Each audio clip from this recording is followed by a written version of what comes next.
Hey guys, welcome back to Bibliophile Reads. I'm Courtney, joining me for another weekly wrap up. This is for the week starting May 6th. So excited to be doing these. I really like the reading wrap up because I feel like if I'm taking multiple days to read a book, I don't feel the pressure of trying to finish it quickly so that I have something to update on the daily.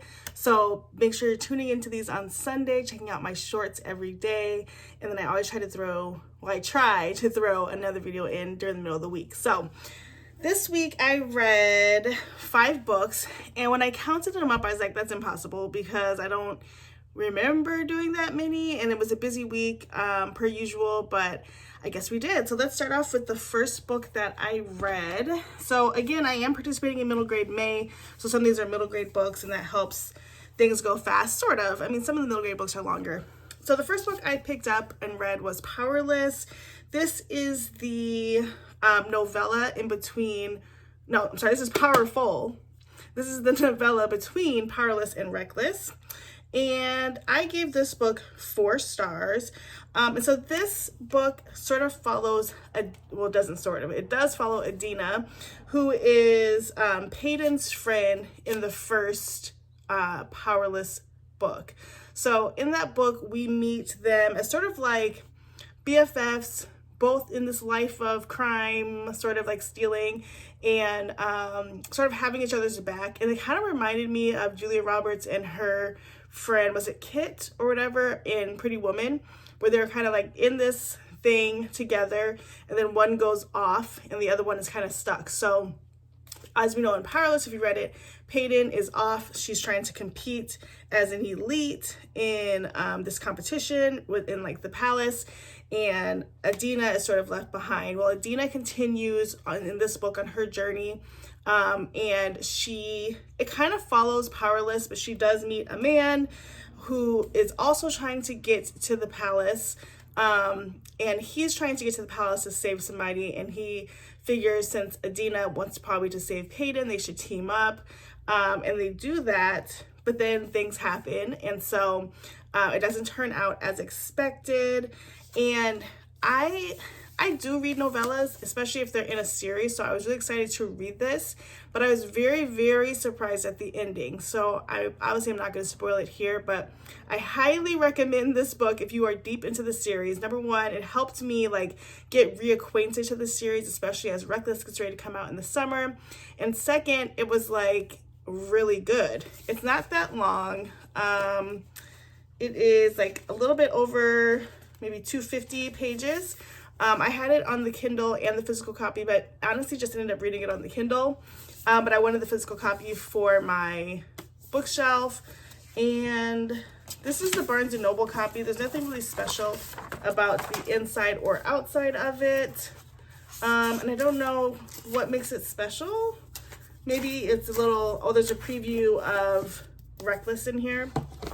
But really, really like it. And so it just made me more excited about the next book coming out. But I do warn you, the end of the story is definitely a surprise. So check that one out. Next up, I read The Burnout. I'll put the picture up here. The Burnout is by Sophie Kinsella. This actually took way longer than I thought it was going to take. I picked up this book at the library a while ago, and I had seen other people read it. And so I decided to read it. And basically this book is about Sasha. She is a corporate girly. It's set in London.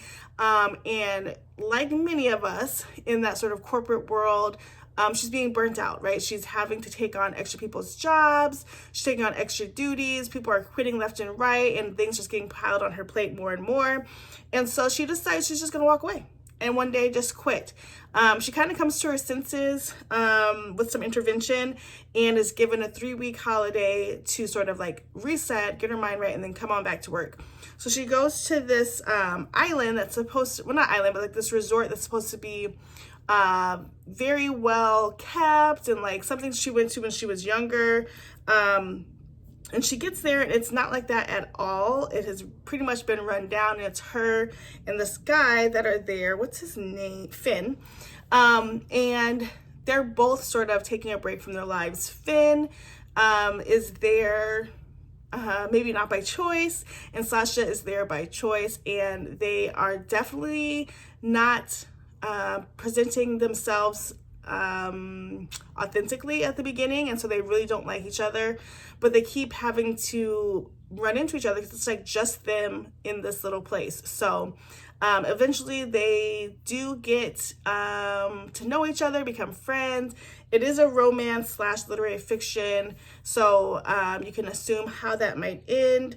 I honestly thought it was good. I did pick it up randomly originally, and then I saw people reading it, but I just picked it up because of the cover. And it was a good book. The only thing is that, like, because it was like just everyday life happening each day, it did feel stagnant, and I did put this in my Goodreads, and if I didn't say, I gave it 3 stars. It felt like literally every day, like they'd wake up, they'd have breakfast, they'd have a conversation, they'd do an activity, nighttime, wake up, do it again, and I just like, it was kind of sludgy in the middle, if that makes sense. And I was waiting for more things to happen, so that's why I feel like it's more of a literary fiction, because it was literally just her living her life and Finn living his and their paths crossing.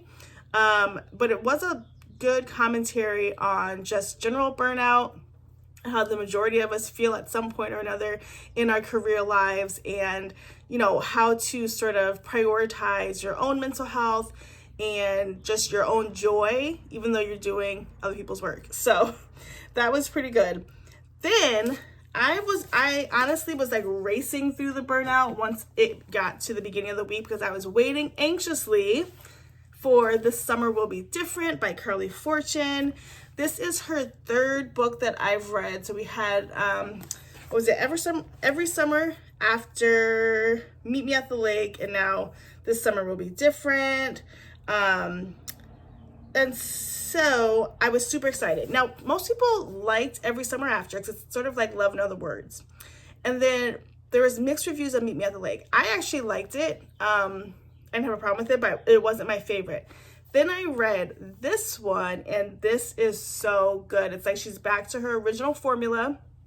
And so this book I gave 5 stars. I guess in retrospect, I would probably put it like a 4.75, only because it got a little bit like dragging at the end, as most books do for me, but it's not that long, so that's great. So this book follows Lucy and Felix, and we start with them meeting at a bar that Felix works at in Prince Edward Island, and they have a one-night stand because Lucy is waiting for her best friend Bridget to meet her at this bar restaurant, and she doesn't, or she says she's going to be late one day, and so they have a one-night stand. And Lucy finds out that Felix is actually her best friend's younger brother, and she didn't know that. So one of the rules that her best friend Bridget had was not to fall in love with her brother, and so they, from that time on, I want to say it was like 6 years, we go back and forth, which I love that kind of story. Each time they get together during the summer and visit their family, they always sort of connect and like try not to have anything physical happen, but it always does. And they're trying to keep the secret away from Bridget because Bridget has been very clear that she doesn't want them together. Lucy is actually planning Bridget's wedding. And so Bridget calls Lucy right like 5 or 8 days before the wedding to say, come to Prince Edward Island, hang out with me. Like, I just want one last hurrah. And so Lucy does come thinking it's just gonna be like one day thing and go back to getting the wedding together, and come to find out it's not exactly that. Bridget's having a little bit of cold feet about the wedding, but this the only 2 people Bridget wants to hang out with are Felix and Lucy. So again, they're back together and trying to figure out, what's going on. Felix and Lucy in present time are very distant from each other. And so we spend the book trying to figure out like what happened to the relationship, why did it dissolve the way it did. And so that is like the premise of the book. However, this book is so good. Felix is a book boyfriend, and I was reading it, I I keep doing this. I had the Kindle version and the book version, and I was reading the book version, only like the prologue I read in the book, and then I moved to the Kindle version because this is the first time I literally had to highlight things that Felix was saying. He was very book boyfriend-esque. He was very certain about what he wanted. He was very smooth. He had everything, like chef's kiss. He was written perfectly. And some of the things he said was just like, how could you not like want to date this guy? And so I really, really like this book. So if you read Meet Me at the Lake and you didn't love it, I highly suggest reading The Summer Will Be Different, because it is different. It's not exactly like Meet Me at the Lake. It's really, really good. So I'm really glad I read this, and kind of sad that this is over because I've been waiting like a year for this book and it was done so quickly, but I really, really liked it. The last two books I read this week were two middle grade books. The first book I read was A School for Whatnots. I'll put the picture here. This book is by Margaret Peterson Haddix. As I'm venturing back into middle grade May, I picked up some authors that I loved last year, and last year I found Haddix books through The Messenger, The Deceiver, and Strangers. I think that's out of order. And so I wanted to read The Whatnots after I saw like the synopsis. And basically, Margaret writes books where kids are, I don't know, like alternate universe, or like things are happening in a way, how do I say it? It's like alternate universe, right? So she always writes things in that parallel universe way, I guess is the best way to say it. So in this book, we are in a place where rich kids' parents make decisions for them to only be around kids that will not take advantage of them, make fun of them, like nothing, like pretty much protect them in a bubble. And so to ensure this, all of the parents whose kids are rich, they send them to a school where the friends are all robots, right? And so the child thinks that they have good friends and they're just living life, but actually the kids are robots. Well, in this book, the first thing we see is a note from Josie that says, whatever they say, just know that I'm real. And it's written to her best friend, Max. Max is our main character in this book. And Max and Josie have been friends since kindergarten, and so we kind of see the journey of their friendship. But Josie's dad decided to send her to the school to be a robot because it would be a better life for her. Once she got to 6th grade, she'd have doors open for middle school because they're not rich.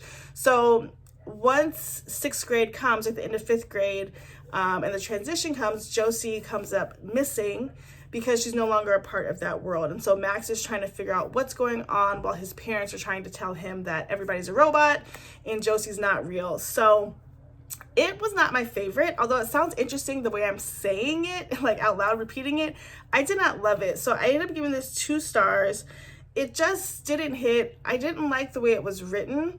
And I didn't have a problem with Haddix's writing before, but in this book particularly, they would have a chapter and then they have like the narrator note, and it would be the narrator interjecting, so like breaking the fourth wall and saying like, whoa, that's weird. I never would have suspected that. Did you? And like go on. And I realized it's written for middle grade, but that just threw me off. I didn't like that style at all. So 2 stars. I think the premise is good, but I think I'm good on Margaret Peterson Haddix books.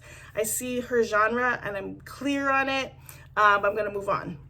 And then the last book that I read and completed this week, I just finished it today, was Goosebumps, Say Cheese and Die. This is one of my favorite books when I was actually a middle grade person.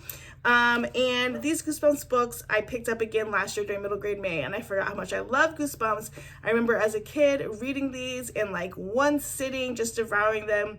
They used to sell them like at the grocery store in the magazine aisle, and anytime my parents went somewhere and I was asked for one or trying to get my hands on one. So I really, really liked these. I did read this one before. I already knew kind of what this one was about. But basically we are following Greg and his friends, and there's a creepy house on the block, normal setup, right? And they go into the house and because it's the 90s, why wouldn't we?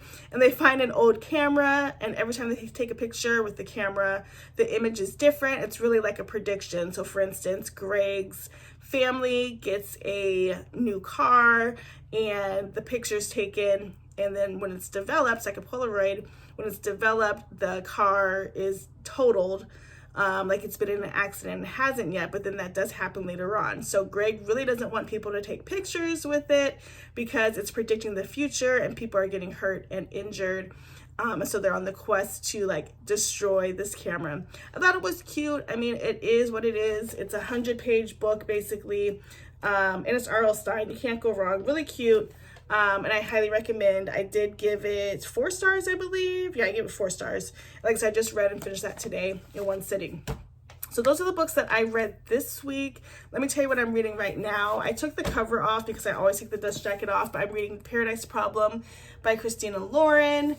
This is the Book of the Month Club selection that I picked for May, and this book comes out May 14th, so I have it in my hands early. I'm just a few pages in, like literally 6 pages in, and it's just starting. I can't say anything about it. I put it down for a second because I can tell like I just need to not be reading right now. I need to like veg and like relax. So the words right now are feeling like jumble because I'm not really paying attention. So I'll pick it up again later tonight or tomorrow, and that's totally fine. So those are the books that I've read this past week and what I'm starting the week off with. Comment down below if you've read any of these books, especially like the new release, The Summer Will Be Different by Carly Fortune. That one was really good. I would love to hear if you read it or are planning to read it. And yeah, comment anything else that you read this week. As always, thanks so much for watching. Don't forget to like, comment, subscribe, and we'll see you in the next video. Bye, guys.